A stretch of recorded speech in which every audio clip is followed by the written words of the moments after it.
coffee walk. I'm feeling kind of blue today, which is unusual because I'm never down. I'm always happy. But the reason why is we've got some really cool special ordered blue CJs in the shop that I want to show you. One of them is slate blue, like my shoes. The other one is ice blue, like my shirt. So let's get this coffee going, and I'm excited to come back here to show you these Jeeps. And for those of you that primarily watch what we do here for the cool classic car finds, Tyler is busy editing what it took 3 camera guys to shoot an amazing barn find collection that we're going to show you 5 of the best, 5 out of the 40 cars that we picked out of the barn finds, and it'll be coming up soon, next couple days.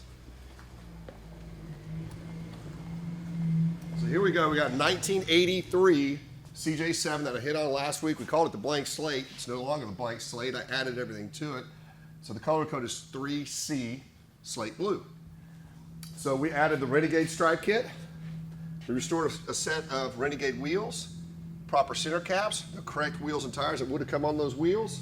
We added the rocker moldings, white cow decals, side steps with the anti-skid decal.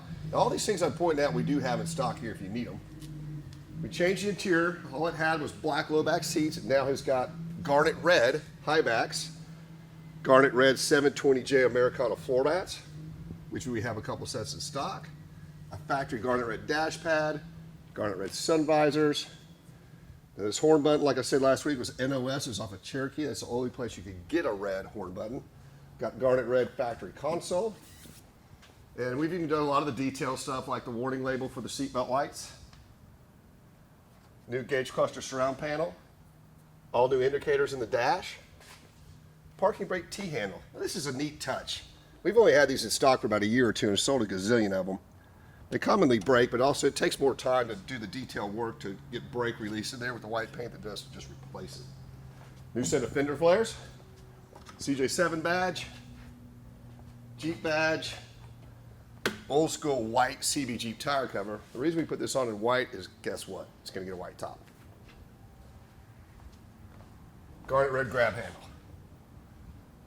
So when I started with this Jeep, like I said, it was a very, very basic Jeep with no options. We wanted to add all this stuff because this is how I would have ordered it. It's a 19,000 mile rust-free Jeep out of California. It's just about finished. Now let's go back and see an ice blue. The reason I'm hitting on these blue Jeeps is we don't commonly see blue. They were low production colors and not very many people ordered the blue Jeeps. Now that was an 83 we hit on. This is an 84. That was 3C, this is 4C. That was slate blue, this is ice blue. Now, this one cosmetically we're having to go further with because it had 60,000 miles on when we started with it. We went ahead and had to do the engine bay because the paint was not very nice in the engine bay. So this is where we call the cut-in stage. We've cut in the grill, we've cut in the inside of the fenders, we've cut in the hood. But what a stunning color is ice blue. You very, very rarely see it. This Jeep left the factory as a Renegade, so it has all those options on it that I just showed you with triple blue stripes. Let's see some of the other detail pieces it takes to do an engine bay paint. It is a lot of work. We went ahead and pulled the roll bar because it had quite a few nicks over here from the seat belt. I wanted it to be fresh. So these are all your strut rods that hold the fenders in place, support rods.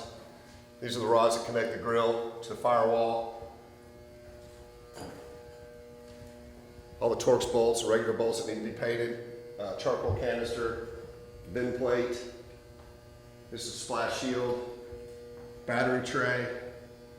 We went ahead and pulled the dash out. Now just to do the dash in one of these, most people when they paint their Jeeps, they leave this in there because it is a tremendous amount of work. This is between 8 and 12 more hours of labor just to do this. Then we've got the hinges, which we paint these, which we haven't painted them, but we prime them off the Jeep. Because from the factory, they didn't have any on the back, and a lot of times when you see the paint bleeding out, it's because of that. So here you have it, 4C ice blue.